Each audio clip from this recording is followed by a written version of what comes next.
ጤና ይስጥልን አድማጮች፣ ይህ አዋዜ ልዩ ላልሰማችሁ ነው። ከመረጃዎቹ ጋር አብርሃም መኳንንት ነኝ። ጠቅላይ ሚኒስትር ቤንያሚን ኔታንያሁ የአሜሪካና ኢራን ስምምነት እስራኤል በሊባኖስ የምታደርገውን ወረራ አያቆምም አሉ።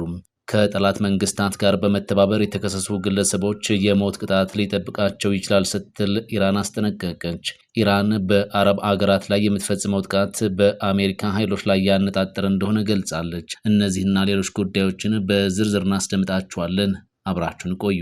በ5.5 ሚሊዮን ብር ጠቅላላ ክፍያ አፍሪካ ህብረት ፊት ለፊት ላይ ቡልጋሪያ ሳይታችን ላይ ባለ 1 መኝታ 69 ካሬ እየሸጥን ነው ብንል ማን ያምናል? እንዲሁም ባለ 2 መኝታ ከ82 ካሬ ጀምሮ በ6.6 ሚሊዮን ብር ጠቅላላ ክፍያ፣ ባለ 3 መኝታ 126 ካሬ ጀምሮ በ10.1 ሚሊዮን ብር ጠቅላላ ክፍያ ወደ እናንተ ይዘንላችሁ መተናል። ታዲያ እነዚህ ቤቶች ሙሉ ለሙሉ 30% እውነተኛ ቅናሽ ተደርጎባቸው ነው አሊያም በ20% ቅድመ ክፍያ ከፍላችሁ ቀሪውን በ3 ዓመት በግንባታ ሂደት ቀስ እያላችሁ መክፈል የምትችሉበት አማራጭ ተመቻችቶላችኋል። ልብ ይበሉ፣ እነዚህ ቤቶች ላይ በቀሪ ክፍያዎች ላይ ምንም አይነት የዋጋ እንዲሁም ደግሞ የዶላር ግሽበት እናንተን አይመለከትም። እንዲሁም በ900 ሺህ ብር ቅድመ ክፍያ የንግድ ሱቆችን እዛው ቡልጋሪያ ሳይት ላይ በ2 ዓመት መረከብ የሚችሉበት አማራጭ አመቻችተንላችኋል። ታዲያ የሳይት እንዲሁም የቢሮ ቀጠሮ ለማስያዝ ከስር በምናስቀምጥላችሁ ስልክ ቁጥር ደውላችሁ ማግኘት ትችላላችሁ። ቴምር ፕሮፐርቲስ። በኢራን ላይ የተከፈተው ጦርነት 32ኛ ቀኑን ሲይዝ አሜሪካና እስራኤል ማጥቃታቸውን ቀጥሏል። በኢራን ላይ የተከፈተው ጦርነት ዛሬ 32ኛ ቀኑን ሲያስቆጥር የአሜሪካና የእስራኤል የአየር ድብደባ በመላው ኢራን የቀጠለ ሲሆን በቴህራንና በኤስፋሃን ከፍተኛ ፍንዳታዎች መሰማታቸው ተዘግቧል። የአሜሪካው የውጭ ጉዳይ ሚኒስትር ማርክ ሩቢዮ ከአልጀዚራ ጋር ባደረጉት ልዩ ቃለ ምልልስ በቴህራንና በዋሽንግተን መካከል ያለው ግንኙነት በአብዛኛው በአሸማጋዮች በኩል መቀጠሉን አንስተው የአሜሪካ የጦርነት ግቦች በወራት ሳይሆን በሳምንታት ውስጥ እንደሚሳኩ ተናግሯል። በተመሳሳይ የአሜሪካው ፕሬዝዳንት ዶናልድ ትራምፕ በአጭር ጊዜ ውስጥ ስምምነት ላይ ካልተደረሰም የኢራንን ዋና የነዳጅ ኤክስፖርት ማዕከልና የኢነርጂ መሰረተ ልማቶችን እንደሚያወድሙም ዝተዋል። የኢራን የመንግስት መገናኛ ብዙሃን እንደዘገቡት የፓርላማ ኮሚሽን ቁልፍ የነዳጅና የጋዝ መስመር በሆነው በሆርሙዝ ወሽመጥ በሚያልፉ መርከቦች ላይ የመተላለፊያ ክፍያ እንዲጣል አጽድቋል። ትራምፕ ስምምነት ካልተደረሰ የኢራንን የነዳጅ መላኪያ ማዕከል የሆነችውን ካርግ ደሴትን የነዳጅ ጉድጓዶችንና የኃይል ማመንጫ ጣቢያዎችን ለማውደም አስፈራርቷል። እስራኤልና አሜሪካ ጥቃታቸውን የቀጠሉ ሲሆን በቴህራንና በኢስፋሃን ኃይለኛ ፍንዳታዎች መከሰታቸው ታውቋል። አልጀዚራ እንደዘገበው የኢራን መሪዎች በጦርነቱ ላይ ብቻ ትኩረት አድርገዋል። ምክንያቱም ዋሽንግተን ጦርነቱን ለማቆም በሚደረጉ ድርድሮች ላይ እውነተኛ ፍላጎት የላትም ብለው ስለሚያምኑ ለአሜሪካ ከፍተኛ ጥርጣሬ አላቸውም ተብሏል። ኢራን ባለፈው አንድ ወር ውስጥ ለ87ኛ ጊዜ ያደረሰችው የክልላዊ ጥቃት በባህር ኃይሏ አማካኝነት የተፈጸመ እንደሆነም ተመላክቷል። ይህ ጥቃት ለአሜሪካ የተላከ ጠንካራ መልእክት ተደርጎም ተወስዷል። ዋሽንግተን የኢራንን የባህር ኃይል አጥፍቻለሁ ስትል ያሰራጨችው መረጃ ሐሰት መሆኑን ያረጋገጠ እንደሆነም ዘገባው አመላክቷል። የኢራን አብዮታዊ ዘብ ጦር የባህር ኃይል አዛዥ አድሚራል አሊ ሬዛ ታክሲሪ በቅርቡ በእስራኤል ጥቃት መገደላቸው ይታወሳል። ከአሜሪካና እስራኤል ጋር ጦርነት ከተጀመረ ከአንድ ወር በኋላ በቅርቡ በተሻሻለው ሕግ መሰረት በስለላ አሊያም ከጠላት መንግስታት ጋር በመተባበር የተከሰሱ ግለሰቦች የሞት ቅጣትና የንብረት መወረስ ሊጠብቃቸው እንደሚችል የኢራን የፍትህ አካል ቃል አቀባይ አስታውቋል። ለጠላት ኢላማ አመቺ ሊሆኑ የሚችሉ ፎቶዎችንና ቪዲዮዎችን ማጋራት እንደ ደህንነት መረጃ ትብብር ሊቆጠር እንደሚችል ቃል አቀባዩ አክለው ገልጿል። የኢራን መገናኛ ብዙሃን እንደዘገቡት ባለፈው አንድ ወር ውስጥ ጥብቅ የሆኑ ቦታዎችን በመቅረጽ ጸረ መንግስት ይዘቶችን በመልቀቅ አሊያም ከጠላት ጋር በመተባበር የተከሰሱ ከ1000 በላይ ሰዎች በቁጥጥር ስር ውለዋል። አሜሪካና እስራኤል በኢራን ላይ ጥቃት የሰነዘሩት ፌብሩዋሪ 28 ሲሆን ከዚያ ጊዜ ጀምሮ ግጭቱ በክልሉ እየተስፋፋ በሺዎች የሚቆጠሩ ሰዎችን ለሞት ዳርጓል። እንዲሁም የኃይል አቅርቦትን በማስተጓጎል በዓለም ኢኮኖሚ ላይ ተጽዕኖ በማሳደር ቀጥሏል። የፍትህ አካል ቃል አቀባዩ እንደገለጹት ባለፈው ዓመት የጸደቀው ሕግ በስራ ላይ የሚውለው በስራ ክንውን፣ በደህንነት መረጃና በልዩ የሚዲያ እንቅስቃሴዎች የጠላት መንግስታትን በተለይም አሜሪካንና እስራኤልን ይረዳሉ ተብለው በሚታሰቡ ተግባራት ላይ ነው ብለዋል። በተጨማሪም የተሳሳቱ መረጃዎችን በማሰራጨት ፍርሃት የሚፈጥሩ ግለሰቦች የእስራት ቅጣት ሊጠብቃቸው እንደሚችልና በጦርነት ወቅት ቅጣቱ እንደሚበረታም አስጠንቅቋል። በእነዚህ ጉዳዮች ላይ ባለስልጣናት ወደ 200 የሚጠጉ የክስ መዝገቦችን ያዘጋጁ ሲሆን ከተጠርጣሪዎች ጋር የተያዙ ንብረቶችን ለይቶ ለመውረስ ከደህንነት አካላት ጋር እየተሰራ መሆኑንና ሕጉን በማስከበር ረገድ ምንም አይነት ምህረት እንደማይኖር ቃል አቀባዩ አጽንኦት ሰጥተው ተናግረዋል። የእስራኤሉ ጠቅላይ ሚኒስትር ቤንያሚን ኔትንያሁ የአሜሪካና ኢራን ስምምነት እስራኤል በሊባኖስ የምታደርገውን ወረራ አያስቆምም አሉ።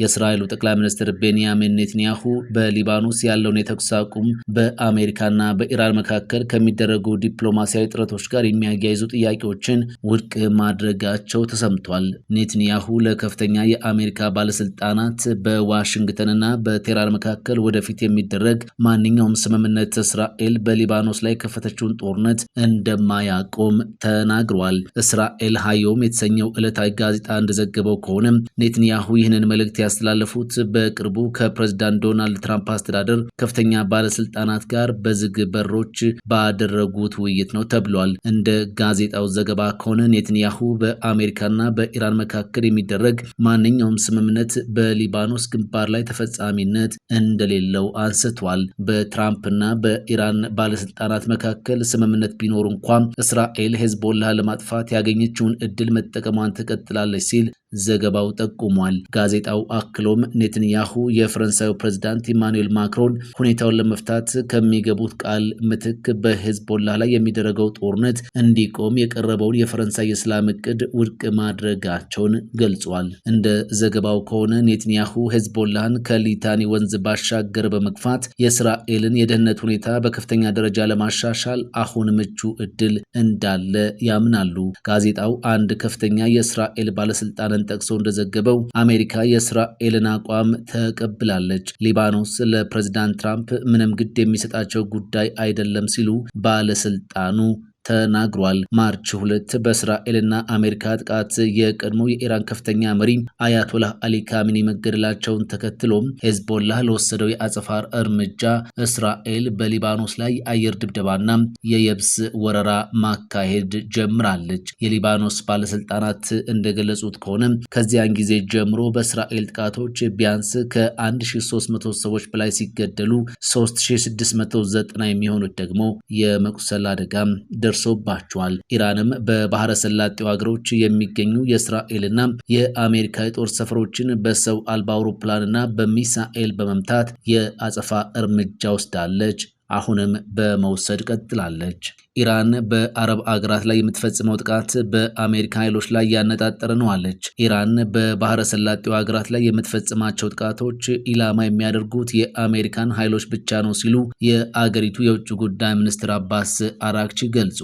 አንድ ወር ባለፈው አሜሪካና እስራኤል በኢራን ላይ በከፈቱት ጦርነት ውስጥ ኢራን በዙሪያ የሚገኙ የመካከለኛው ምስራቅ ሀገራትን በሚሳኤሎችና በድሮኖች እየደበደበች ነው። የኢራን ጥቃት ከደረሰባቸው የአካባቢው ሀገራት መካከል አንዷ የሆነችው ሳውዲ አረቢያን ጠቅሰው የውጭ ጉዳይ ሚኒስትሩ አባስ አራክቺ በኤክስ ገጻቸው ላይ ባሰፈሩት መልእክት ኢራን ኢላማ የምታደርገው አሜሪካንን መሆኑን ጠቅሰዋል። ኢራን ሳውዲ አረቢያን ታከብራለች፣ እንደ ወንድም አገር ነው የምትመለከታት በማለት በማህበራዊ ሚዲያ ገጻቸው ላይ ካሰፈሩት ጽሑፍ ጋር ሳውዲ አረቢያ ውስጥ በኢራን ተመቶ የወደመን የአሜሪካ ወታደራዊ አውሮፕላንን ምስልም አያይዘዋል። ኢራን ከጥቂት ሳምንታት በፊት ሳውዲ ውስጥ በሚገኘው የልዑል ሱልጣን የአየር ኃይል ጦር ሰፈር ላይ በፈጸመችው ጥቃት አንድ የአሜሪካ የማዘዣና የቁጥጥር ማዕከል የሆነ ወታደራዊ አውሮፕላን ላይ ከባድ ጉዳትን አድርሳለች። አራክቺ ጨምረውም የኛ እርምጃዎች ኢላማ የሚያደርጉት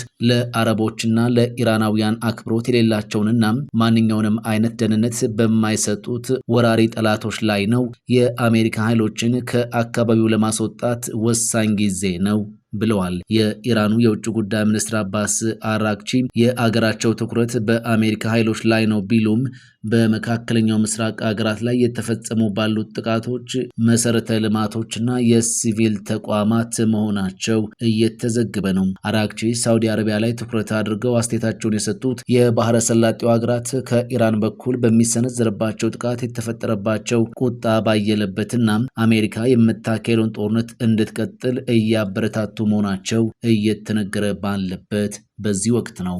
በ5.5 ሚሊዮን ብር ጠቅላላ ክፍያ አፍሪካ ህብረት ፊት ለፊት ላይ ቡልጋሪያ ሳይታችን ላይ ባለ 1 መኝታ 69 ካሬ እየሸጥን ነው ብንል ማን ያምናል? እንዲሁም ባለ 2 መኝታ ከ82 ካሬ ጀምሮ በ6.6 ሚሊዮን ብር ጠቅላላ ክፍያ፣ ባለ 3 መኝታ 126 ካሬ ጀምሮ በ10.1 ሚሊዮን ብር ጠቅላላ ክፍያ ወደ እናንተ ይዘንላችሁ መተናል። ታዲያ እነዚህ ቤቶች ሙሉ ለሙሉ 30% እውነተኛ ቅናሽ ተደርጎባቸው ነው አሊያም በ20% ቅድመ ክፍያ ከፍላችሁ ቀሪውን በ3 ዓመት በግንባታ ሂደት ቀስ እያላችሁ መክፈል የምትችሉበት አማራጭ ተመቻችቶላችኋል። ልብ ይበሉ፣ እነዚህ ቤቶች ላይ በቀሪ ክፍያዎች ላይ ምንም አይነት የዋጋ እንዲሁም ደግሞ የዶላር ግሽበት እናንተን አይመለከትም። እንዲሁም በ900 ሺህ ብር ቅድመ ክፍያ የንግድ ሱቆችን እዛው ቡልጋሪያ ሳይት ላይ በ2 ዓመት መረከብ የሚችሉበት አማራጭ አመቻችተንላችኋል። ታዲያ የሳይት እንዲሁም የቢሮ ቀጠሮ ለማስያዝ ከስር በምናስቀምጥላችሁ ስልክ ቁጥር ደውላችሁ ማግኘት ትችላላችሁ። ቴምር ፕሮፐርቲስ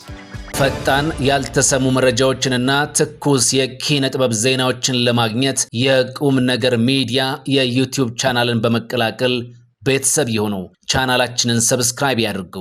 በቲክቶክም አለን። ቁም ነገር ሚዲያ ኦፊሻል ብለው ይከተሉን። እናመሰግናለን። ቁም ነገር ሚዲያ፣ ለቁም ነገር እንሰራለን።